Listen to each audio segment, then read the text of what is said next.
श्री महामंगलाधिपति नमः। ओम गम गणपतये नमो नमः। ओम गणानान्तां गणपतिगं हवामहे प्रियणान्तां प्रियपतिगं हवामहे निधिनान्तां निधिपतिगं हवामहे वसोमम् आहं जानिर्गर्भध्वां गर्भदशि सर्वमांगल्य मांगल्ये शिवे सर्वार्थ साधिके शरण्ये त्र्यंबके गौरी नारायणी नमस्तुते। तदेव नगरं सुदिनं तदेव तारावलं चंद्रवलं तदेव विद्यावलं दैवबलं तदेव लक्ष्मीपते ते आंगी युगम स्मरामि। आज आप सब लोगों को मेरा प्रणाम। आज जो लोकगीत अभी हुए, एक बड़ा ऐसा लगा कि हाँ, विवाह उपलक्ष्य में ही हम बैठे हैं। आज दोपहर को ऐसे ही मन हुआ तो विवाह पंचमी पे आज बोलना भी था, तो रामानंद सागर जी की जो विवाह प्रसंग है वो मैंने खोल लिया था। तो उसमें सारे जितने भी शादी विवाह के जो जितनी भी विधियां हैं वो सब गायन में ही हैं, और वो यहाँ पर लगा तो बड़ा आनंद आया आप सब लोगों ने। तो जैसा आदरणीय गुप्ता जी ने कहा कि आखिर इन सब चीजों का, संस्कार शब्द का आखिर अर्थ है क्या। संस्कार का मतलब होता है कि व्यवस्थित करना, सजाना और संवारना। तो जन्म से लेकर मृत्यु तक हमारे जो जीवन है उसको सजाने संवारने का काम हमारे इन संस्कारों ने किया। 16 संस्कारों के बारे में काफी चर्चा होती है। उनमें से एक उपनयन संस्कार है जिसके बारे में आपने सुना होगा, और उसके बाद विवाह के पहले एक संस्कार है जिसका नाम है समावर्तन। जनेऊ या उपनयन संस्कार में ब्रह्मचर्य के पालन के बारे में बताया गया है, और समावर्तन जो है उसमें समाज के अंदर हमारे जीवन को 4 हिस्सों में बांटा है। ब्रह्मचर्य, परिवार, फिर उसके बाद सन्यास के पहले वानप्रस्थ, वानप्रस्थ सन्यास। इसलिए कई विद्वान जो है वो 16 की जगह 18 संस्कार भी बोलते हैं। तो ये जो शिक्षा आज के जमाने में जिसको आप सेक्स एजुकेशन कह रहे हैं, वो उस जमाने में भी था, मगर वो नीति शिक्षाएं थी। वहां पर जो है वो उनको समझना पड़ेगा कि यहाँ पर जो चीज को हमने आधुनिकीकरण किया है उससे उसके स्वरूप बदल गए हैं। अब विवाह संस्कार पे हम क्योंकि श्री रामचंद्र जी के विवाह की चर्चा कर रहे हैं, तो विवाह संस्कार जो है वो उन 16 संस्कार में से सेकंड लास्ट 15वां संस्कार है। और हमारे पूर्वज या हमारे ऋषि मुनि जो हैं वो कितनी रिसर्च की होगी उन्होंने अपने जीवन के बारे में, तब इन संस्कारों को बनाया होगा। आप देखें कि जन्म से लेकर विवाह तक के जितने संस्कार हैं उसके बाद सीता मृत्यु संस्कार, यानी हमने आपका निर्माण कर दिया, आपको बना दिया। अब आपको अपना परिवार, अपना समाज और अपने देश का निर्माण करना है, और उसके लिए तैयार करते हैं। तो जो मैंने आपको समावर्तन बताया, वहीं पर केस कर्तन करके भी एक संस्कार होता है, मतलब सजा सवार के और परिवार के बीच में भेजा जाता है कि अब आप जो है दायित्वों को निभाने के लिए तैयार है। अभी आधुनिक युग में उसको जो है वो दीक्षांत समारोह भी बोल देते हैं। डिग्री करने के बाद बच्चे को चलो भाई अब नौकरी वोकरी की तैयारी करो, शादी ब्याह की तैयारी करेंगे। तो अब ये तो हुआ विवाह के बारे में थोड़ा सा। अब हम चूंकि यहाँ पर चर्चा कर रहे हैं श्री राम विवाह की, तो श्री राम विवाह जो है 4 चरणों में या 4 व्यवहारों में या 4 आचारों में हुआ था। पहला था उसमें जो है वंश व्यवहार। तो आपको मालूम है कि इक्ष्वाकु वंश था राजा दशरथ और श्री राम का, जिसको रघुवंश भी कहते हैं। इक्ष्वाकु वंश के प्रतापी राजा रघु हुए थे, इसलिए उनके नाम से रघुवंश कहते हैं। और वधु पक्ष का जो वंश है वो निमि वंश है, जो कि जनक जी जिनका कि शिरध्वज नाम था, और उनके भाई थे जिनका नाम कुशध्वज था, जिनका जिक्र आगे आएगा। तो जनक जी जो है वो निमि वंश के थे। अब दोनों अपनी अपनी जगह प्रतिष्ठित और बहुत ही न्यायप्रिय राज्य शासन चलाने वाले राजा थे। और वंश की बात जब होती है तो वहां पर क्या होता है, वंशावलियां चलती हैं। हाँ, दोनों वंश अपने अपने के हमने क्या किया क्या नहीं किया, हमारे पिता कौन थे, पूर्वज कौन थे, ये सब बताया जाता है। वंश के अनुसार सजावटें होती हैं। आज क्या हो रहा है, आज हम देखा देखी में उधार लेके और ये करके और अपना प्रतिष्ठा को शो करते हैं, जबकि वहां जो दोनों परिवार हैं वो बहुत अपनी अपनी जगह पर बहुत प्रतिष्ठित हैं। और स्वागत के लिए तो वहां पर तुलसीदास जी कहते हैं, सकल बारात जनक सन्मानी, दान मान विनती वरवानी। यानी सम्मान शब्द जो होता है वो सिर्फ आइए आइए करके नहीं, उसमें आपके हाव भाव, उसमें आपका सब कुछ पूर्ण समर्पण होना चाहिए। इसके बाद यथा योग्य दान मान, इन सब चीजों का ध्यान रखना चाहिए। तो ये पहली चीज हुई वंश परंपरा। दूसरी बात होती है विप्र या पंडित। इन लोगों का काम, दो ही काम होते हैं, मुहूर्त निकालना। तो जैसा अभी गुप्ता जी ने कहा कि श्री राम का विवाह कब हुआ था, तो श्री राम जी का विवाह अगहन मास के शुक्ल पक्ष की पंचमी तिथि को जी हुआ था, जो कि सोमवार के रोज आने वाली है। हम अपने इस मंच के प्रोटोकॉल के हिसाब से इसको आज मना रहे हैं। और दूसरा मुहूर्त की जो चर्चा इसमें होती है गोधूली। गोधूली मतलब वो वह समय होता है जब गायें जो है दिन भर का अपना चारा चरने के बाद लौटती है, तो शायद वो जो धूल उड़ती है, इसलिए गोधूली। मगर उस वो समय होता है सूर्यास्त का समय, चंद्र उदय का समय, और क्षितिज पर पृथ्वी और आकाश को मिलने का समय। इसका भी जिक्र हम अभी आगे करेंगे। तो ये हुआ दूसरा विप्र। पहला हुआ वंश, दूसरा हुआ विप्र, तीसरा हुआ कुल संस्कार, कुल आचार, जो कि हमारे कुल के जो पूर्वज लोग हैं जिनने बनाया। उसमें अभी हम इसके बारे में विस्तृत चर्चा करेंगे। परछना है, पैर पखराई है, पाणी ग्रहण है, ये सब आएंगे। उसके बाद चौथा है गुरु आचार्य में जो है वो वेदोक्त विधियां जो होती है। तो मैंने अपना प्रारंभ जो किया था वो कुछ उन श्लोकों के साथ किया था जिनको कि आपने विवाह में सुना हुआ होगा। एक और सुनते हैं आपने, स्वस्ति न इंद्रो बृहस्पति, स्वस्ति न पूषा विश्ववेदाः, स्वस्ति नस्तारिक्षुः अरिष्टनेमि, स्वस्ति नो बृहस्पतिर्दधातु। तो ये जो कुछ है जिनका कि आपने जब शादियां होती हैं तो इन सब श्लोकों का वाचन सुना होगा। तो मैंने इसलिए प्रारंभ वहीं से किया कि थोड़ा सा माहौल बन जाए। तो चौथा होता है वैदिक संस्कार या वेदोक्त विधि। उसके बाद आज, जैसा गुप्ता जी ने कहा कि आज का माहौल, तो आज एक जो नया प्रचलन चल रहा है उसको फिल्मी प्रथा। दुल्हन वही जो पिया मन भाए, हम आपके हैं कौन, ऐसी कई पिक्चरें आई, और जूते दे दो पैसे ले लो, और ये सब प्रथा। तो आप देखें कि जो शादी के पहले हम एक संगीत का कार्यक्रम करते हैं आजकल, वो पिक्चर से ही आया है। पहले ये जो अभी हो रहा है ये लोकगीत, ये जैसे गुप्ता जी ने बताया कि जन्मदिन के समय इस प्रकार हुआ करता था कि हम लोग, गांव के लोग इकट्ठे होते थे और झांझ मजीरे ढोलक से लोकगीत और भजन हुआ करते थे, और इस प्रकार हम लोग जन्मदिन और वो सब मनाया करते थे। ये तो आज केक और मोमबत्ती हो गई। प्रभु का आशीर्वाद है कि मेरे घर में भी आज भी जो है वो टीका और तिलक लगा के और आरती करके ही जन्मदिन बनता है। केक नहीं काटते हम लोग, ना ही हम जो है वो मोमबत्ती बुझाने का प्रकरण करते हैं। तो ये हमारे पूर्वजों का आशीर्वाद है जो उनने हमें दे गए। तो ये 5 प्रथाएं जो है ये आधुनिक प्रथा है। अब दोनों, मैंने बोला कि वंश परंपरा जो थी, तो दोनों बहुत उच्च कुल के वंश थे। दोनों की अपनी अपनी वैभवता थी, विशालता थी। तो अपन ने इसके पहले जब धनुष यज्ञ का प्रसंग है उसके बीच में एक है कि सारे देवी देवता हैं। क्यों? क्योंकि यहाँ पर जो प्रभु श्री राम का विवाह हो रहा है उसको देखने के लिए रूप बदल के सब लोग आए हैं। तो वहां देख रहे हैं कि बहुत विशाल मंडप बने हुए हैं, द्वार बने हुए हैं, उनके ऊपर जो रचना है, उनके ऊपर नक्काशी की गई है, इतनी सुंदर है कि सब हतप्रभत हैं देख के। और तो और वहां के नगर निवासी जो हैं वो सब अपना रूप रंग गहने गुड़िये में, सजावट में इतने सुंदर है कि जो देवता लोग वहां पधारे हैं वो उनको भी मात दे रहे हैं। तो देवता लोग, सब लोग बहुत परेशान हो जाते हैं। और पराकाष्ठा तो तब होती है कि ब्रह्मा जी कहते हैं कि सृष्टि की रचना जो है वो मैंने करी, और मुझे आश्चर्य है कि ऐसी चीजें मैंने ही नहीं बनाई। तो भगवान शिव भी वहां पर पधारे हुए हैं क्योंकि सभी देवी देवता हैं। तो वो कहते हैं कि शिव सम जाय देव सब, जनी आचर जो भुलाऊ, हृदय विचारू धीर धरी, सी रघुवीर बियाऊ। अरे आप क्यों आश्चर्य कर रहे हैं? आप भूल रहे हैं ये किसका विवाह है।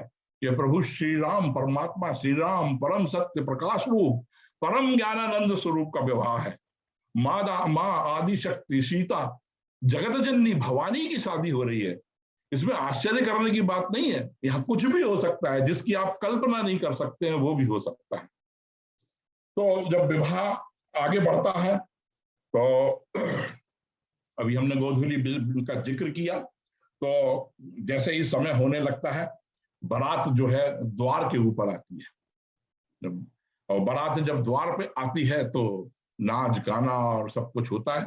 भगवान श्री राम भी एक सुंदर घोड़े के ऊपर बैठे हैं। बाबा तुलसी तो बोलते हैं कि कामदेव ने ही घोड़े का रूप ले रखा है। बहुत सुंदर चारों भाई सजे हुए हैं घोड़े के ऊपर। घोड़ा नचाने की प्रथा हमारे यहाँ होती थी, पहले घोड़े की जगह घोड़ी हुआ करती थी। अब वो क्यों होती थी इसका मुझे नहीं ज्ञान है। बाकी घोड़ी के ऊपर बारात लगा करती थी, दूल्हे को घोड़ी पे बैठाया जाता था।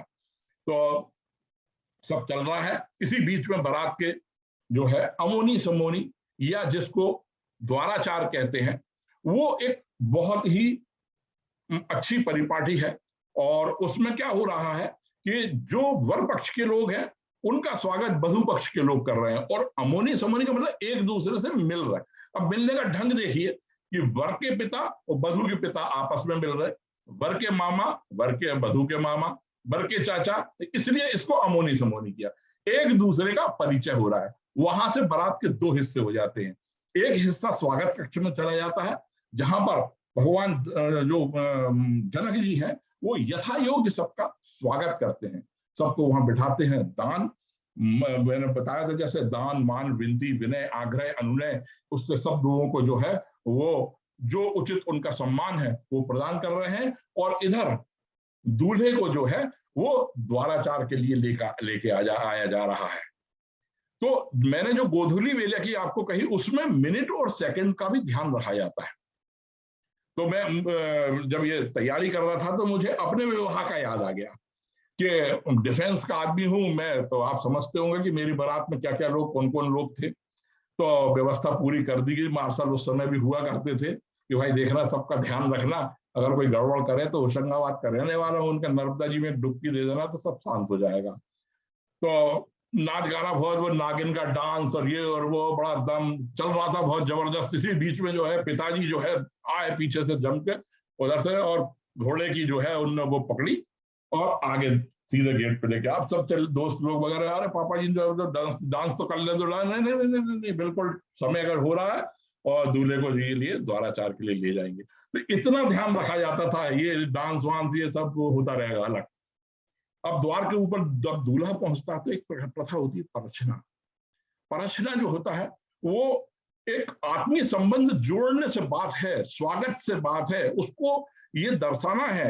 एक दूसरे परिवार का एक लड़की जाती है, वो तो बात की बात है, पहले तो लड़का आ रहा है आपके यहाँ, उसको एक फैमिली का एक वातावरण निर्मित करना, उसको अपना बनाना, वो वहां से चालू होता है। वो परछना जो होता है वो पल्लू से होता है।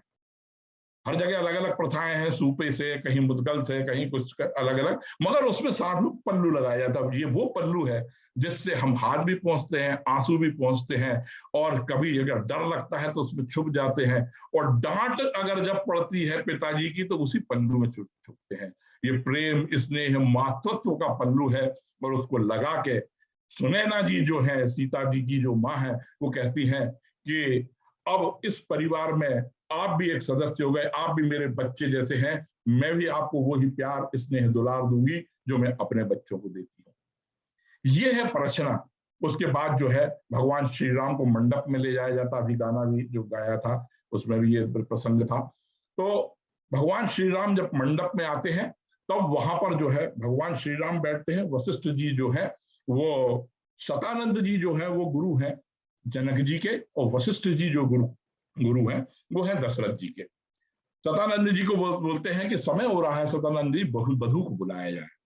वधु को बुलाने में राजा जनक और उनकी पत्नी जो है वो और माता सीता मंडप में पधारते हैं। वहां पर सबसे पहले पांव पखराई का कार्यक्रम होता है। ये भी एक आदर और सम्मान देने का एक तरीका है। हम लोगों के आज भी जो दूल्हा बनता है उसको भगवान का स्वरूप ही माना जाता है, विष्णु भगवान का स्वरूप माना जाता है। तो वहां पर भगवान के पांव पखराई हो रही है, मगर दृश्य बड़ा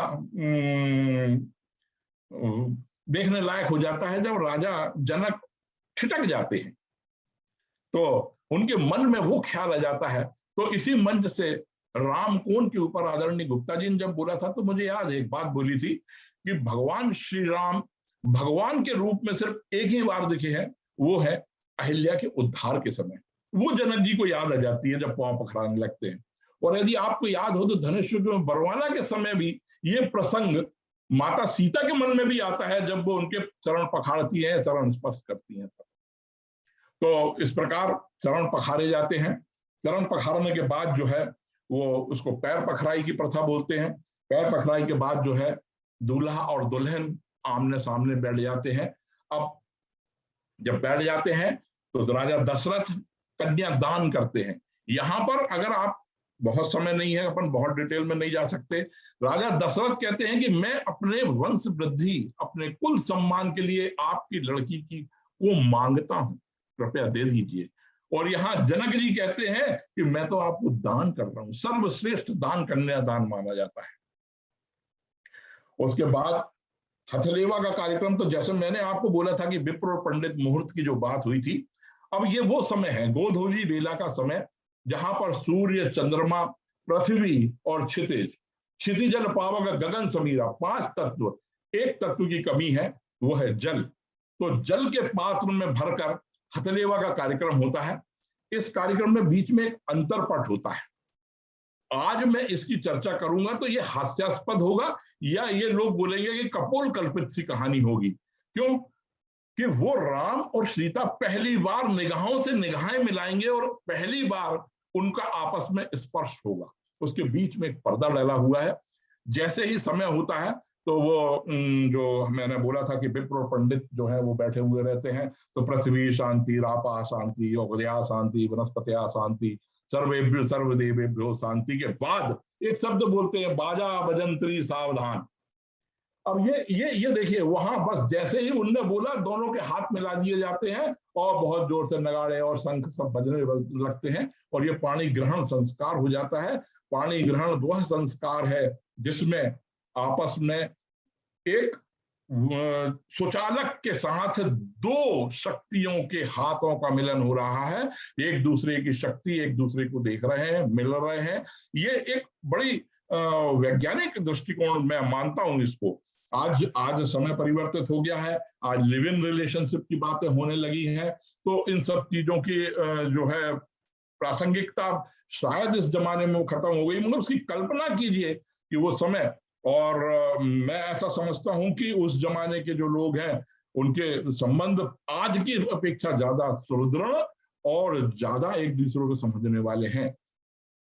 तो ये हुआ पाणी ग्रहण का संस्कार। उसके बाद जो है दूल्हे के ऊपर एक शॉल डला रहता है, दुल्हन के ऊपर एक ओढ़नी, उसको गांठ बांधी जाती है कि अब आपको हम बांध रहे हैं, अब जिम्मेदारियां चालू हो जाएंगी यहां से आपकी, आप एक दूसरे के प्रति बंध जाएंगे, आप एक दूसरे के प्रति जवाबदेह हो जाएंगे।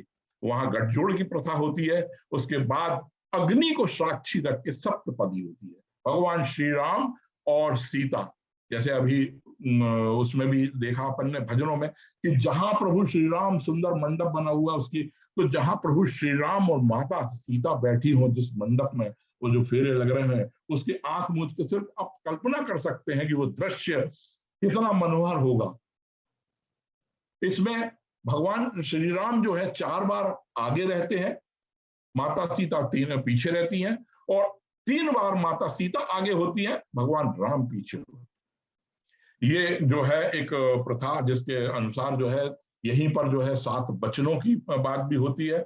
और मैं जो है अपने थोड़ा जल्दी चलूंगा क्योंकि बहुत सारी जो है। उसके बाद मांग भराई का भी एक रस्म होती है जिसमें वर जो है वो वधू की मांग भरता है। ये जो बात हो रही थी अभी अर्थ धर्म काम मोक्ष की और बांस के मंडप की, और उसमें 7 प्रकार की पत्तियां भी लगाई जाती थी, ये सब दार्शनिक पहलू हैं, और इन दार्शनिक पहलुओं को हमने कहीं ना कहीं खो दिया है। हमने अपने व्यक्तित्व निर्माण में भौतिक बात को इतना ज्यादा ले आए हैं कि ये सब चीजें कहीं खो गई हैं। मगर एक खुशी की बात है कि आज हम रामचरितमानस मंथन ह्यूस्टन के मंच से इनकी चर्चाएं कर रही हैं, और कहते हैं ना कि जब कहीं चिंगारी होती है तो वो आग बनती है। तो ये चिंगारियां लग रही हैं धीरे धीरे, और ये हमको कभी ना कभी दावानल के रूप में, हमारे संस्कारों के रूप में, हमारे बच्चों के संस्कारों के रूप में मिलेंगी।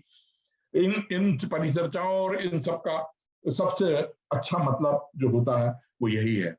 दो छोटी छोटी प्रथाएं और हैं जिनके बारे में मैं आपको संक्षेप में बता दूं।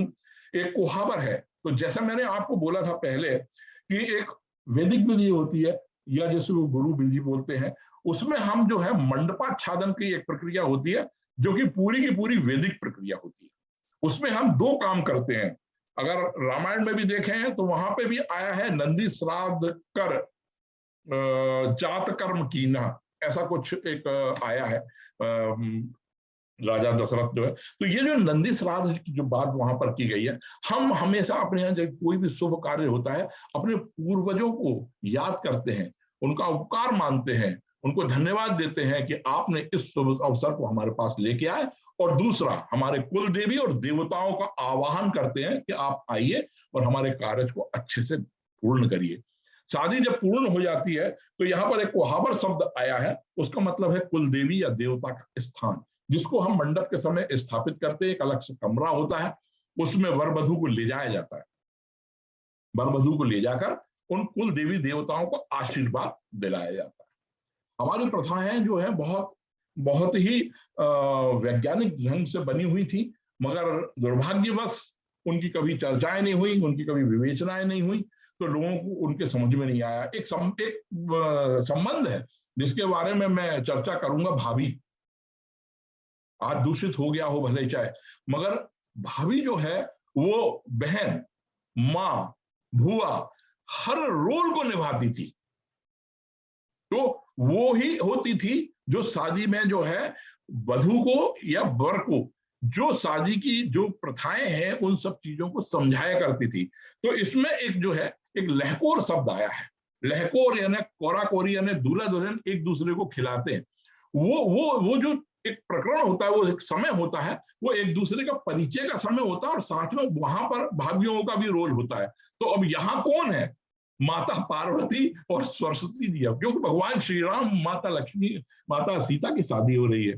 तो वो उन दोनों को आपस में परिचय करा रहे हैं, एक दूसरे को कोरा कोरी, एक दूसरे को पॉल खिला रहे हैं। तो परिवार में हमारे ऐसे लोग भी होना चाहिए जो कि हमारी प्रथाओं को जीवित रखें और उनको समझाएं और बताएं बच्चों में। तो इस बात का भी हमें ध्यान रखना पड़ेगा। और लगता है मेरा समय लगभग लगभग कम पूर्ण हो रहा है, तो इस बात को मैं अब दो तीन बातें करके और मैं अपने वक्तव्य को समाप्त करता हूं कि इस पूरे श्री राम और माता सीता के विवाह में तीन चार बातें निकल के आती हैं सामने। अगर समाज इन सब चीजों का ध्यान रखता है तो जो है काफी इस विवाह प्रसंग में काफी आनंद लिया जा सकता है। हमेशा जब विवाह हो तो उसमें हमें समानता का ध्यान रखना चाहिए। समानता में क्या क्या चीजें होना चाहिए? रीति रिवाज होना चाहिए, खान पान होना चाहिए, भाषा होना चाहिए और विचार होना चाहिए। यदि ये नहीं होगा तो आपके वैवाहिक संबंधों के स्थायित्व के ऊपर प्रश्न चिन्ह लगेगा। दूसरा होता है कि हमें सामाजिक परिपाटियों और गतिविधियों को इतना क्लिष्ट नहीं कर लेना चाहिए कि उसका आनंद खत्म हो जाए। हमें वो सब निभाएं, उसके साथ उसका आनंद भी लें।